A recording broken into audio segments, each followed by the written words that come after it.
ወደ ኢትዮጵያ በሚወስደው መንገድ ላይ ሳይኖሶፋሊ ወይም ገጻተ ከለባት ያላቸው ይኖራሉ።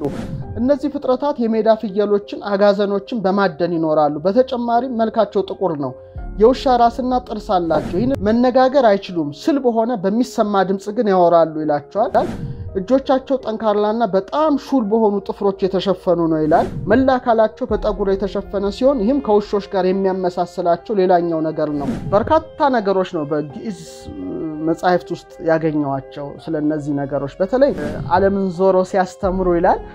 እንደውም ጌታችን ተገልጾላቸው ቅዱሳን ሐዋርያትን ምን ይላል? አትፍሩ፣ ወደናንተ መልኩ አስፈሪ ፊቱ የውሻ የሆነ ሰው ወደናንተ ልካለው አላቸው ይላል። ገድለ ሐዋርያት ሳነበው እንድርያስ ገጸ ከልቡን መረቀው ይላል። እግዚአብሔር ይባርክ ብሎ መረቀው፣ ስሙን እንዲነግረው ጠየቀው ይላል።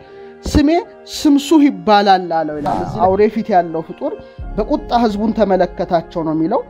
ወደ አውሬነት ባህሪው ተመልሶ አንበሶቹን ነብሮቹን አንድም ሳያስቀር ገደላቸው ይላል። ህዝቦቹ ፈርተው ይሸሹ ጀመረ፣ እንዳይወጡ ግን የእሳት ደመና ከለከላቸው ነው የሚለው። በርቶሎሜዎስና እንድርያስ የውሻ ፊት ያለው ከአውሬነት የሰው ልጅ መልክ እንዲኖረው አዘዙት ነው የሚለው። እሱም ወዲያው ከአውሬነቱ መልክ ተለውጦ የሰብአዊ ፍጡር መልክን እንደያዘ ይገልጻል። በገድለ መርቆሬዎስ ሳዶሮስ የሚባል የመርቆሬዎስ አያት ነው። አባቱ አሮስ ይባላል። ለአደን ሲወጡ ህሮፎስና አርጋኒ የሚባሉ የውሻ ፊት ያላቸው ገጻተ ከለባት አገኟቸው።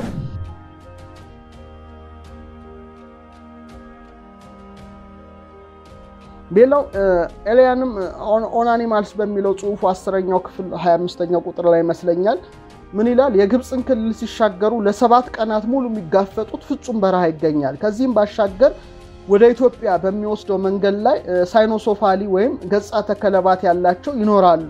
እነዚህ ፍጥረታት የሜዳ ፍየሎችን አጋዘኖችን በማደን ይኖራሉ። በተጨማሪም መልካቸው ጥቁር ነው። የውሻ ራስና ጥርስ አላቸው። ይህንን እንስሳ ስለሚመስሉ በዚህ ማለት ወይም በእንስሳት መጽሐፍ ውስጥ እነሱን መጥቀስ በጣም አግባብ ነው ይላል። መነጋገር አይችሉም። ስልብ ሆነ በሚሰማ ድምጽ ግን ያወራሉ ይላቸዋል። ከአገጫቸው በላይ የተንጠለጠለ ጢማቸው ይገኛል። ከድራኮኖች ወይም ከእባቦች ጢም ጋር የሚነጻጸር ነው ይላል። እጆቻቸው ጠንካራና በጣም ሹል በሆኑ ጥፍሮች የተሸፈኑ ነው ይላል። ስለ ወደ ኢትዮጵያ ሲመጣ ነው ያለው። መላ አካላቸው በጠጉር የተሸፈነ ሲሆን ይህም ከውሾች ጋር የሚያመሳስላቸው ሌላኛው ነገር ነው።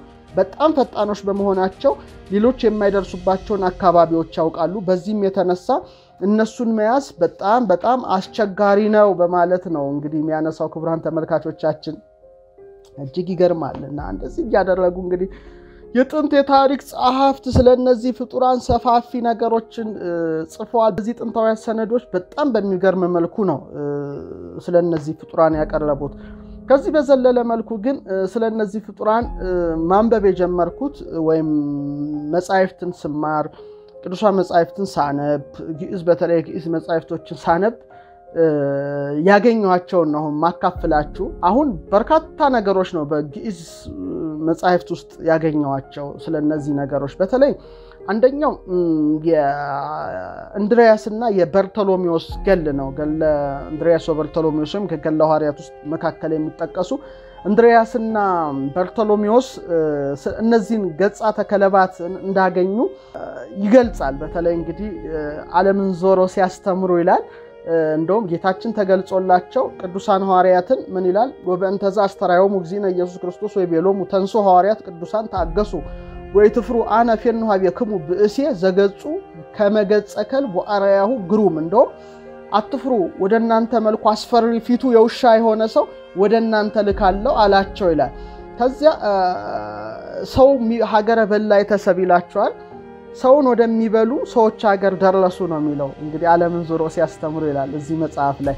ከዛ ምን ይላል? መጻ ብእሲ እምሀገረ በላይ ተሰብ ይስስ ብእሴ ዘይበል ገጹኒ ከመከልብ ባህቱ እግዚአብሔር ረሳዮ ይኩን ዘይረዶሙ ለሐዋርያት ወሶበነጸሮ ለእስክንድር ወስረዱ ለእንድርያስ ኮነ ከመበን ሐዋርያትኒ አተው በስመ እግዚአብሔር ላይ ሊሆሙ ወላይ ለገጸ ከልብ ውእቱኒ ቤሎም ይትፍሩ ኦ አሃዌ መንፈሳውያን።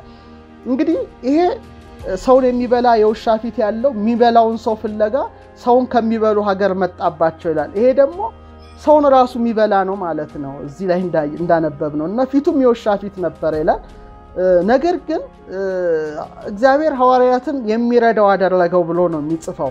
እና የእንድሪያስ ደቀ መዝሙር ለእስክንድሮስ ሳየው እንደ በድን ሆነ ነው የሚለው ደንግጦ እና አማተቡ ጭምር ነውና አትፍሩ አላቸው መንፈሳውያን ወንድሞች አትፍሩ አላቸው ይላል ከዛ በኋላ እንግዲህ ያው ምንም ሊያደርጋቸው እንደማይችል ተረዱ እና ስሙን እንደጠየቁት ይጽፋል እና እንድሪያስም ምን ይላል ገድለ ሐዋርያት ሳነበው እንድሪያስ ገጸ ከልቡን መረቀው ይላል ዛሪ ባርክ ብሎ መረቀው ስሙን እንዲነግረው ጠየቀው ይላል ስሜ ስምሱህ ይባላል አለው ይላል እዚህ ላይ እንግዲህ መናገር የሚችል ገጸ ከልብ እንደሆነ ነው የሚጽፈው መጽሐፉ ላይና ከዛ በኋላ ይዘውት ሄዱ ነው የሚለው በተለይ ባርቶስ ወደሚባል ሀገር ነው ይሄዱትና ባርቶስ ወደሚባል ሀገር ይገቡ ዘንድ ሲዘጋጁ ገጸ ከልብ ወይም የውሻ ፊት ያለው ምን አለ ክድኑ ገጽ ፊቴን መጀመሪያ ሸፍኑ ይላቸዋል ምክንያቱም ወደ ሀገሩ ከመግባታችሁ በፊት መሆን አለበት አላቸው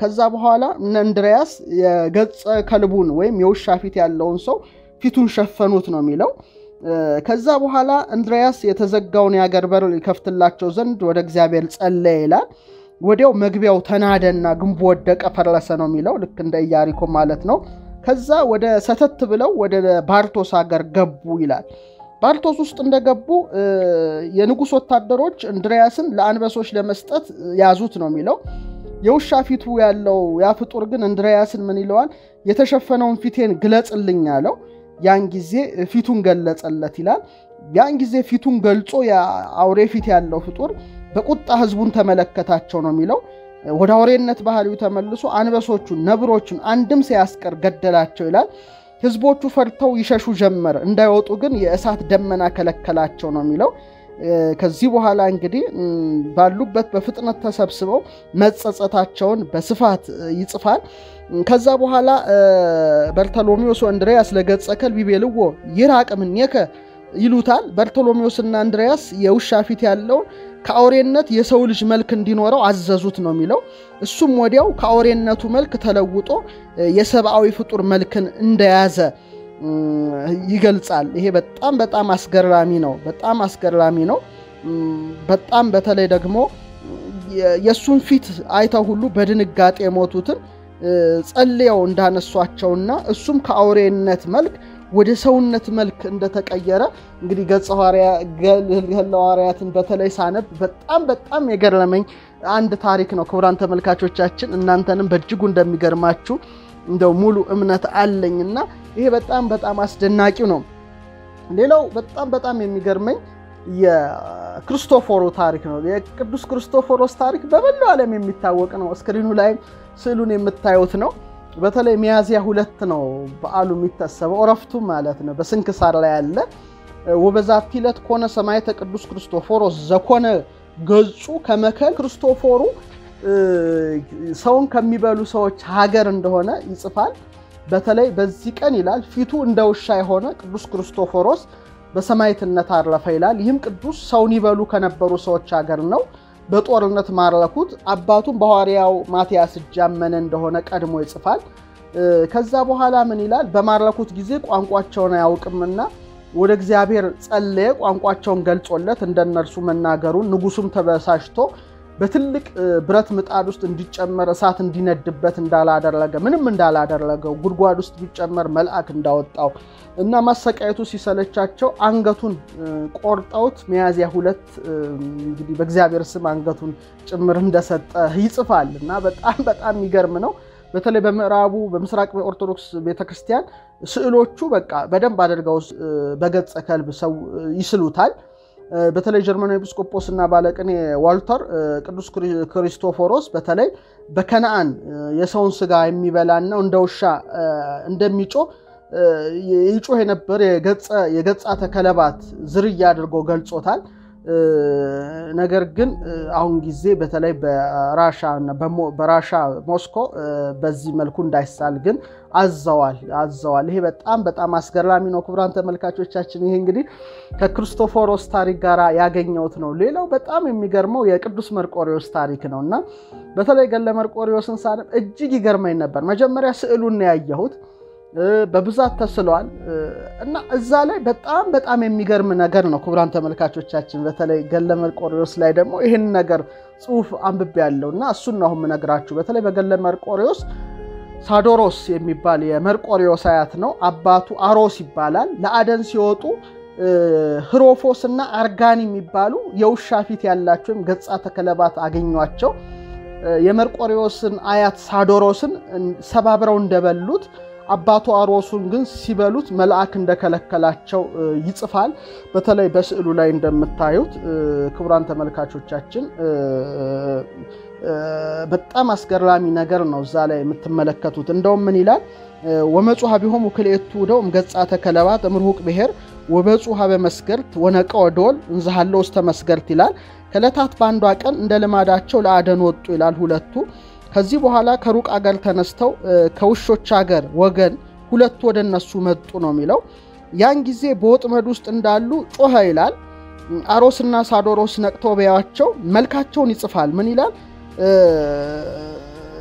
መልካቸው የከፋ ይላል ስክሪኑ ላይ ታዩታላችሁ የራሳቸው ጠጉር እንደ ፈረስ ጭራ ያለ ጥርሳቸውም እንደ አንበሳ ጥርስ አይኖቻቸው እንደ እሳት የቀሉ እግሮቻቸውና እጆቻቸው እንደ ብረት ጥፍራቸውም እንደ አንበሳ ጥፍር የሆኑ ፍጡራን ያው ገጻተ ከለባት የውሻ ፊት ያላቸው በሚያስፈራ ድምጽ ጮሁ ይላል እንግዲህ አሮስም የሚያስፈራ ድምጻቸውን በሰማ ጊዜ አባቱን ቀሰቀሰና የሚያስፈራ ድምጽ ሰማሁ አለው ይላል አባቱም ያው ተነሳና ሰይፎቻቸውን መዘው ወደ ወጥመዱ የገባውን ለመያዝ ሲሄዱ ወዲያው እነዚህን የውሻ ፊት ያላቸውን ፍጡራን ባዩ ጊዜ በጣም ተንቀጠቀጡ ይላል ወደቁ ነው የሚለው ወዲያው የአሮስን አባት ሳዶሮስን ስጋውን ቢዘው ሰባብረው እንደበሉት እነዚህ ፍጡራን ይጽፋል የቅዱስ መርቆሬዎስን አያት ማለት ነው ስዕሉ ላይም ሲበሉት ያያችሁ ነው ልጁ አሮስን ደግሞ ሊበሉት ፈለጉ ነው የሚለው የእግዚአብሔር መልአክ ግን ከለከላቸው ይላል በተለይ ከአብራኩ የሚወጣ መልካም ፍሬ ያለና ተዋላቸው ወዲያው